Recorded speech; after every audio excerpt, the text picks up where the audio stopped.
Hello, everyone. This is Frank DeMar with the End Times Research Ministry. Today is August the 24th of 2016. I want to show you some things that our Lord God showed us about the nation of Israel. And this video is for anyone who doesn't believe that God exists, because God, through the nation of Israel, is showing that He does, in fact, exist. And He's been watching over Israel for all of these years, and He's been doing miraculous signs to protect Israel so that all prophecy that He established would be fulfilled. Now, one thing we do know for sure, as you could see from Isaiah chapter 43, verses 5 through 7, that God brought back the Jews from being dispersed all over the world. As a matter of fact, Israel has been established as a nation. That's undeniable. May 14th, 1948, Israel was born as a nation again. And as soon as that happened, millions of Jews from around the world started to pour back into Israel to fulfill the Isaiah 43 prophecy. He tells us in that prophecy that He's going to bring them from the east, the north, the west, and the south. He tells us in that prophecy the following: the days are coming, declares the Lord, when I will bring my people Israel and Judah back from captivity and restore them to the land I gave their forefathers to possess, says the Lord. That was found in Jeremiah chapter 30, verse 3. And, of course, the Isaiah, it says this: do not be afraid, for I am with you. I will bring your children from the east and gather them from the west. I will say to the north, give them up, and to the south, do not hold them back. Bring my sons from afar and my daughters from the ends of the earth. Everyone who is called by my name, whom I created for my glory, whom I have formed and made. So, again, without question, that part of the prophecy has already been established. Another part of prophecy that we see being carried out in our generation and fulfilled, just as the scripture tells us in Ezekiel chapter 37, verses 9 through 14, that God was going to establish this massive army in Israel, even though they were going to be outnumbered, as we see in these end time days. This is what the prophet told us that was going to take place. And the reason why I'm giving you this is because I want to show you information, current information in our generation that showed how God's hand has been on Israel. And of course, the prophet Ezekiel said this: then he said to me, prophesy to the breath, prophesy, son of man, and say to it, this is what the sovereign Lord says. Come from the four winds, O breath, and breathe into the slain, that they may live. In other words, the dead bones, Israel, who is dead and scattered all over the world. God in the last day was going to breathe life into them, and they would be coming back again. So I prophesied as He commanded me, and breath entered them, and they came to life and stood upon their feet, a vast army. And then He said to me, son of man, these bones are the whole house of Israel. They say, our bones are dried up and our hope is gone. We are cut off. Therefore prophesy and say to them, this is what the sovereign Lord says. O my people, I am going to open your graves and bring you up from them. I will bring you back to the land of Israel. Then you, my people, will know that I am the Lord. And when I open your graves and bring you up from them, I will put my spirit in you, and you will live. And I will settle you in your own land. Then you will know that I, the Lord, have spoken, and I have done it, declares the Lord. So He's going to take people that look like they were dead and never coming back, breathing life into the destroyed nation, bring them back, and as He brought them back, He was going to bring about a vast army. And of course, we know that Israel's army has never been defeated since they were born again on May 14th, 1948. As a matter of fact, at 12 midnight on May 14th of 1948, actually on the 15th, because it was midnight, Israel was attacked by various Arab nations thinking that they were going to destroy the nation of Israel. And of course, we know that did not happen because God's hand was on the nation of Israel, and there's no way the Arabs were going to be able to destroy this tiny, budding nation of Israel. Now also, when this vast army was going to be brought into existence with the rebirth of the nation Israel, God showed us many things about Israel. I'm not going to cover all of those things here, but I will touch a little bit on some highlights. One of the things that were prophesied, for example, in Deuteronomy chapter 33, verses 19 through 24, and you could read this for yourself, but I'll give you the gist of what God told us, that in the last days, the Jews were going to find oil and gas. He tells us in the sand and in the sea. And so these treasures that were hidden, we know that in the last days, Israel would find them. Now, in the last 10 years, Israel has gone from a nation who had to import oil and gas, and they found these massive amounts of both oil and gas in the sea and in the sand, just like the prophecy spoke in Deuteronomy chapter 33. And now they're even becoming oil exporters or gas exporters. So these prophecies have come to pass, and they've only come to pass in one single generation, and that is the generation that God talked about in Matthew chapter 24, when he says, "When you shall see all these things, know that it is near, even at the door." Now, the picture you're looking at is a list of nations that are going to try to attack Israel again. Israel's been involved in many wars with the Arab nations, and they're going to try to wipe Israel out. Psalm 83 tells us that, and this is why I listed every one of those nations that are in that Psalm 83. And you'll see it listed from 1 to 10. You'll be able to read on the left-hand side the Old Testament names and then who the people are in our generation. For example, I'll just read the first one. It says, "The tents of Edom are today's Palestinians and the people living in South Jordanians." So what we know is there's another war coming. And Israel in the past, as I'm going to show you, has had God's hand on them. And we have proof, and I'm going to show you 17 miracles that God has performed, outstanding miracles, where Israel has been outnumbered, outgunned, and they were going to be defeated if something miraculous didn't happen.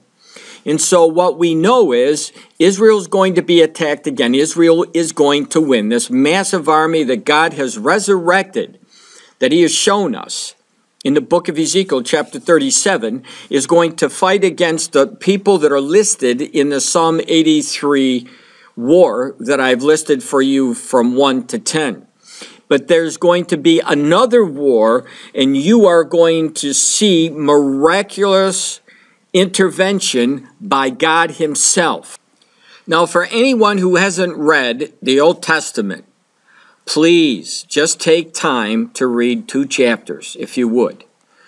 This is the beginning, all right? The beginning of what may be a convergence in your life if you don't believe God exists. Because chapter 37 and 38 show us a battle. It's the Ezekiel war that will take place after the Psalm 83 war. These are the Muslim nations who are going to be coming down against Israel, trying to wipe the nation of Israel out.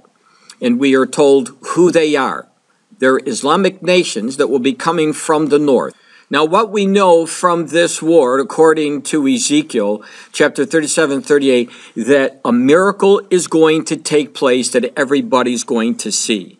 When this massive army of millions of Islamic soldiers pour in from the north into Israel, trying to get into Israel, they'll never make it into Israel because God is going to come and he is going to defeat the armies in the mountains. They're never going to get into Jerusalem. And so we know how it's going to happen because the Lord pointed out. For example, Ezekiel 38:22. It said that I will plead against them with pestilence and with blood, and I will rain upon them and upon their bands and upon many people that are with him, an overflowing rain and great hailstones, fire and brimstones, sort of like what happened in Sodom and Gomorrah when the hailstones and the brimstone came and wiped out Sodom and Gomorrah.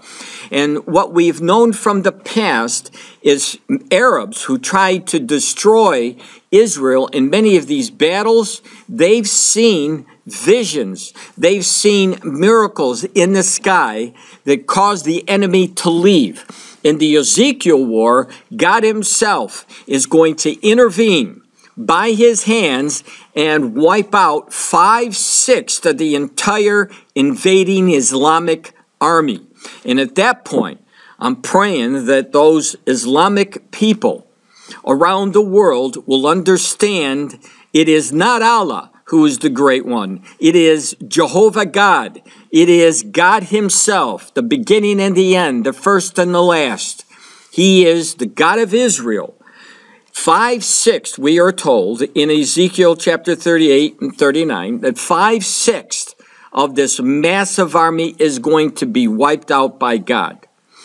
All of a sudden, by miraculous intervention, is going to be wiped out. So let me show you, before that war takes place, what he has already done, what God has already done in his intervention into keeping Israel safe for the appointed time. Because in Ezekiel, we were told that there's a special day that God has appointed to sanctify his name. And he's going to do it on this very special day. He tells us that in Ezekiel 38 and 39. And that he is going to defeat an army of unbelievable odds against the nation of Israel. And at that point, people will understand who the God of Israel really is and the protector of the Israeli people. Watch the 17 miraculous signs and wait for the next one to take place. As you can see here in Ezekiel chapter 39, verse 8, because the nation is already here.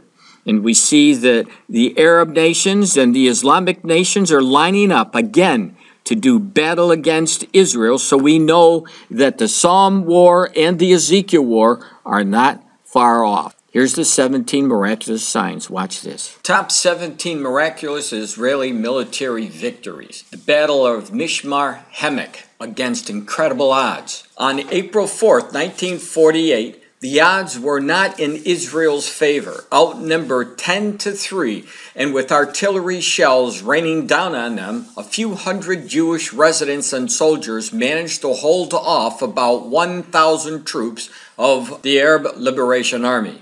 The Arabs had attacked the kibbutz Mishmar Hemek with the intent of taking it for the strategic location in between Jannah and Haifa. All hope seemed lost, yet surrender was not acceptable. Miraculously, the highly outnumbered Jewish forces managed to go on the offensive, successfully taking over the Arab villagers surrounding the kibbutz. This attack led to the Arab Liberation Army's retreat and was the last significant stand of the Arab Liberation Front in the Israeli War of Independence. Number 2 is the Battle of Kenamen, Israel's darkest moment. A miracle to remember. During the Independence War, Israeli forces re-entered Kenamen, which was a key strategic position in Jerusalem that Israel had failed to retake from the Arab forces controlling it just 2 days earlier. This time the Israeli troops quickly captured the monastery that was being used as the Arab forces' base of operations, and that was the end of fighting, or so they thought. After a few quiet hours, a fierce counterattack began. Although they managed to hold off the Arabs, the Polmek began to run low on supplies. Additionally, they suffered countless injuries, including platoon commander Raphael Eden, who was shot in the head. They needed to retreat, but no soldier could be left behind for torture and mutilation. It was decided that those wounded who could not make it out would be put in a room rigged with explosives. 2 soldiers would stay behind and detonate the explosives when the Iraqi forces reached the monastery. In the meantime, the enemy forces had also suffered many casualties and were out of ammo. Their surrender was near, but the Israeli forces in the monastery had no way of knowing this. The Israeli soldiers were on their way out the door when suddenly the words, "Don't retreat," echoed from a radio that was thought to be broken. The Arabs retreated. The Israelis stayed, and reinforcements arrived to treat the wounded. Raphael and platoon commander survived what should have been a fatal bullet wound to the head and was back in action a half an hour later. This, along with the battle being won, was nothing short of miraculous. Number 3, Battle of Safed, the Godsend Storm. In 1948, as their sovereignty over Palestine was coming to an end, the British were handing over the strategic high points of the city to the heavily armed Arab troops. Outnumbered and outgunned, the Israeli forces struggled battling over Safed for months. In late April, an artillery piece nicknamed the Davidka was delivered to the Jews. Surprisingly ineffective, the most notable feature of the Davidka was the tremendous noise it produced. A rumor quickly spread through the Arab ranks that the Jews had acquired an atomic bomb, and the entire Arab community left that night. With their exit, morale deteriorated among the Arab troops, and the Haganah was able to secure the city. Now for number 4, taking back Mount Zion, the mass Abrahamic vision. During the Independence War, Ira Rappaport's Israeli platoon fought the Jordanian military for Mount Zion and found themselves surrounded by hundreds with only 25 bullets left. With the sad end seemingly near, the men agreed to go out with a bang and ready themselves to make good use of every last bullet. Then, just when the small platoon were about to face the inevitable, something incredible happened. The Jordanian soldiers dropped their weapons and began suddenly running away, screaming, "Abraham!" Several years later, Ira would come across a familiar face with an unlikely answer as to what had actually occurred on that miraculous day. This was a former Jordanian soldier who had fought against Ira on Mount Zion. According to him, his army all witnessed a vision of Abraham defending the Jews in the sky above the Israeli platoon and had no choice but to drop their weapons. Number 5, saving the kibbutz, the most miraculous wrong turn. During the War of Independence, 24 homemade Israeli armored trucks and cars took a wrong turn on the way to aid a besieged kibbutz and crossed and accidentally entered Lebanon. They realized their mistake when they ran into 20 brand new Syrian armed cars traveling with dozens of Syrian supply trucks carrying ammunition and artillery. The Israelis immediately fired at the first Syrian truck and amazingly hit a tank loaded with gasoline, causing an explosion which set fire to the following truck full of hand grenades. One by one, each truck in the Syrian convoy exploded. The loud booms could be heard from miles, and the scared, surviving Syrians abandoned their cargo. The Israelis had just enough people to drive the captured armored vehicles and Syrian weapons back. By the time they had finally reached the kibbutz, the Arab besiegers had already left, apparently after they heard rumors that the Israeli forces invaded Lebanon. They fled back to Syria, and that's how one wrong turn saved the entire kibbutz. The skeptical may write it off as accidental, but when it comes to Israel, there are no accidents. Number 6, the attack on Dagana, an unexplainable retreat. Shortly after the Independence War, nearly all of the Syrian forces stationed at Tel al-Gasser used 200 armored Syrian vehicles, including 45 tanks, to attack Israel's oldest kibbutzim, Dagana Aleph A and Dagana Bit B. With no artillery, about 70 Israelis, most of them were kibbutz members, which means they were not regular fighters. had virtually no chance of blocking a Syrian advance, but they wouldn't go down without a fight. When the tanks approached Degania Alef, the minimal Israeli forces began to throw multi-cocktails, and behold, an Israeli soldier made a direct hit on the first approaching Syrian tank. Suddenly, the entire Syrian column was turning around and fleeing, possibly believing the Israeli had a large multitude of anti-tank weapons. When the Syrians hit Degania Bet, the Israelis were incredibly low on weapons, but quickly assembled two ancient French cannons and used them well against the Syrian 75 mm cannons and 60 and 81 mm mortars. The use of Israel's little artillery must have really taken the Syrians by great surprise. Why else would they retreat when they had Israel outgunned and outnumbered? Sometimes the best explanation is the simplest one. Miracles really do happen. Number 7, the preemptive strike, a really flawed plan, a really awesome miracle. In 1967, Egypt began moving large forces and heavy artillery to the Sinai Desert. Next, Egypt closed the Straits of Tiran to Israeli ships and anyone bringing any military equipment to Israel. This was an act of war. When Egypt, Syria, and Jordan formed a pact and placed their militaries on high alert for war, it became clear that conflict was inevitable. Israel had horrible odds. However, the Rebbe confidently declared, God is guarding them, the people of Israel, and the people of Israel will emerge from the current situation with remarkable success. And sure enough, their success was more than remarkable, it was miraculous.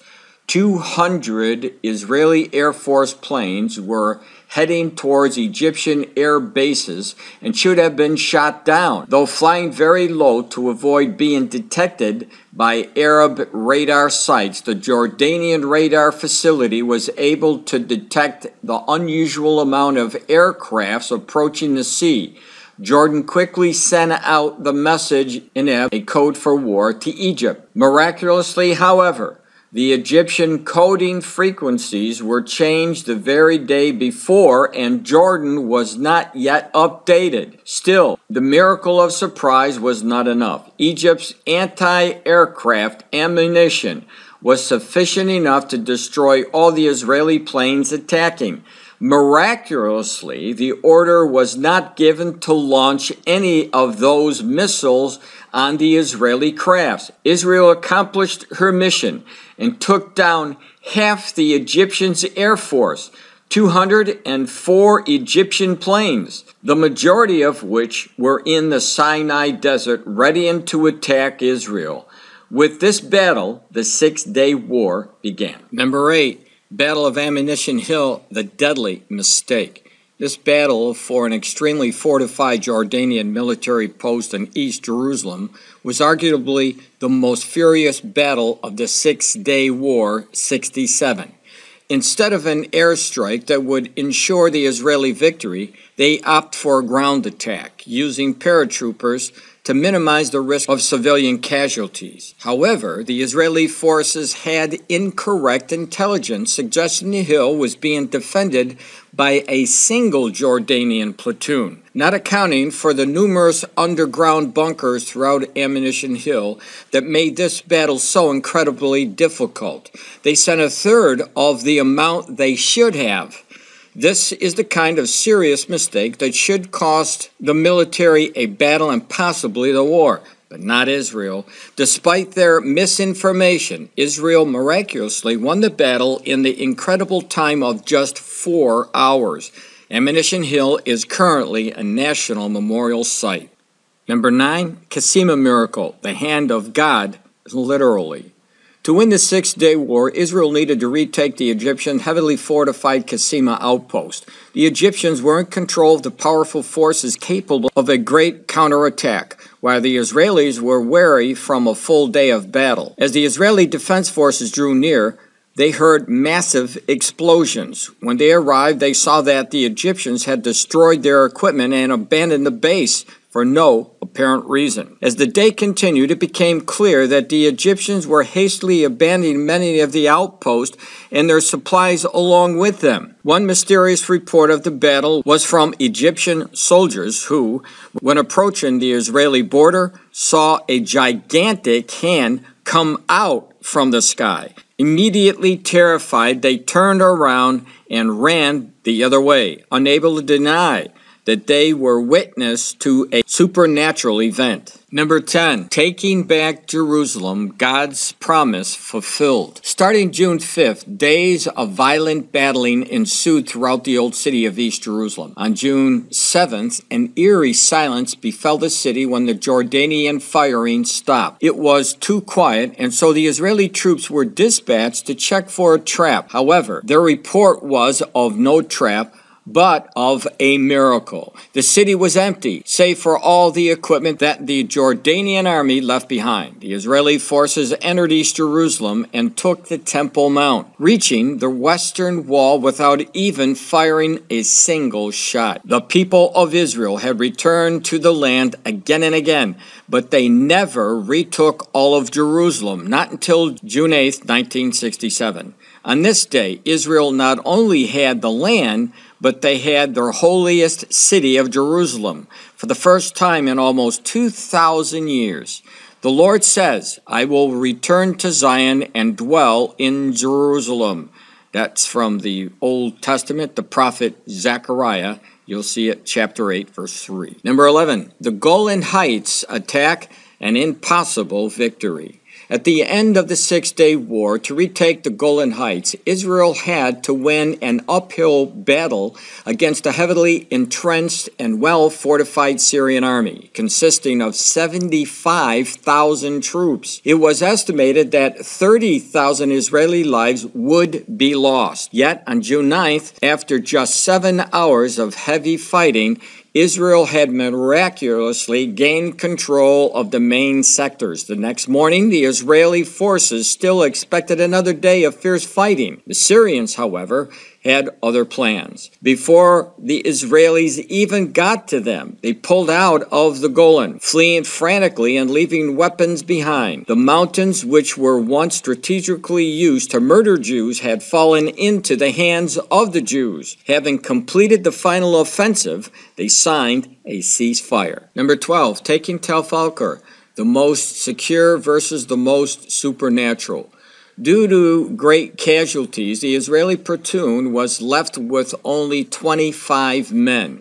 Nevertheless, what was left of the platoon continued to charge Tel-Falkar in the Golan Heights. Little did they know Tel-Falkar was maybe the most heavily fortified position Syria had. It had trenches, bunkers, and heavy wiring, machine guns, anti-tank guns, and mortars. Those Israeli soldiers did not stand a chance. That was until a miracle occurred. For no reason that makes any sense, a Syrian captain instructed his men not to fire on the Israelis until they reached the wiring. Before the Syrians knew it, they were too late. The Jews are already inside, and we've taken heavy casualties, they reported to the captain. Those who remained of the Israeli platoon were victorious and continued up the heights. The result of the miracles of this war was the recapture of the Western Wall and much of the land Israel has today, an Israeli victory in just 6 days. Number 13, the Yom Kippur War, Israel outnumbered, off guard, undefeatable. In 1973, while the entire country of Israel fasted for Yom Kippur, Day of Atonement, 100,000 Egyptians invaded Israel from the south and over 1,400 Syrian tanks invaded Israel from the north. Although one can say that every war is a miracle, Israel surviving, let alone winning this war, is arguably more miraculous than most of her other war victories. With a significant portion of the Israeli military either in their homes or synagogues, Israel was nearly defenseless. Not only was Israel caught completely off guard and outnumbered, now the vast majority of her soldiers were at their weakest. Initially, Syria was gaining territory, and logic dictates that Israel should have lost this war. But by the end of the Yom Kippur War, Israel somehow managed to come out on top, and her weakened troops managed to reach 20 kilometers into Syria. Number 14, the Valley of Tears, irrefutable divine intervention. During the Yom Kippur War, a small and possibly outnumbered Israeli force held back a large portion of the Syrian army for 4 days in the Golan Heights. The Syrians were armed with hundreds of tanks and gave the Israeli forces a false sense of security, revealing only a few of their tanks in a battle formation for months before the massive attack they had planned. If this attack was successful, they could have taken Israel.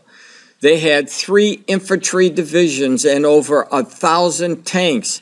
At one point, it was said to be just 3 Israeli tanks against 150 Syrian tanks. A sergeant, out of shells, wanted to leave his position but was ordered to stay put. With no ammo, he was up against impossible odds. It would take a miracle to save him, to save Israel, and that's just what happened. The Syrians retreated just when the Israeli forces was on the verge of collapse. It has been theorized that the Syrians didn't know the tanks were out of shells, and seeing only a few tanks changing positions, they may have believed that Israel had more tanks than they actually did. However, a Syrian soldier swears an army of angels surrounded those few tanks Israel had, and considering the rate of miracles surrounding the small country of Israel, that could truly be what happened in what is now known as the Valley of Tears. Number 15, the gas attack that never was. Thanks, mysterious winds. During the Gulf War of 1991, Iraq threatened to use chemical weapons on Israel, a country which was not actively participating in the conflict. As Iraq bombarded Israel with rockets, the country prepared for the likely possibility of a chemical attack. However, one never occurred. Why? Strangely enough, wind patterns changed from the normal direction to blow east from Israel, going directly towards Iraq. The U.S. military theorized that the odd weather changes likely served as the major cause for Iraq's decision not to employ chemical warfare, since the winds would have caused any gas attacks on Israel to harm Iraq as well. Number 16, 39 rockets, 39 miracles. In 1991, without any Israeli instigation, Iraq tried to provoke Israel into retaliating by firing 39 missiles into Israel. Despite this, Israel did not retaliate and miraculously managed to stay out of the Gulf War, much due to U.S. encouragement. Many Iraqi Scud missiles were intercepted by Patriot missiles from the U.S., but not all of them. Still, throughout all the numerous strikes on the West Bank, there was not a single death. 2 missiles disappeared. To this day, nobody has taken credit for preventing their strikes, and they had never been found. Another missile struck a garbage dump and for some reason did not explode. One missile landed just several feet away from a gas station, which could have caused devastation, but incredibly, it also did not explode. Multiple missiles missed Iraq's intended targets, instead landing in the Mediterranean Sea, one of which had gotten thrown off course by some inexplicable, crazy, strong winds. There were other missiles that did hit and did actually explode. One of these exploded between 2 buildings and completely destroyed both of them, but somehow not a single soul was lost in this strike. Not everyone realized the magnitude of this miracle until tragedy struck when over 40 were killed in a single missile strike on a U.S. Marine bunker in Saudi Arabia. Even today, There are sadly parts of Israel that are being hit by terrorist rockets, and while miracles do not occur for everyone, the rate of miracles for this country is undoubtedly exceptionally high. Number 17, massacre averted, faith rewarded. Last summer, it was discovered that Hamas had been using supplies given by Israel for civil projects to build tunnels that would enable them to transport weapons and invade Israel. In the weeks before July 17th, Hamas terrorists scouted out an area which one of their tunnels would potentially end near the farming village of Sufa. It was perfect. At the time, this was a populated area of farmers concealed by tall wheat. Israel wouldn't stand a chance. However, the terrorists didn't count on the apparent power of faith.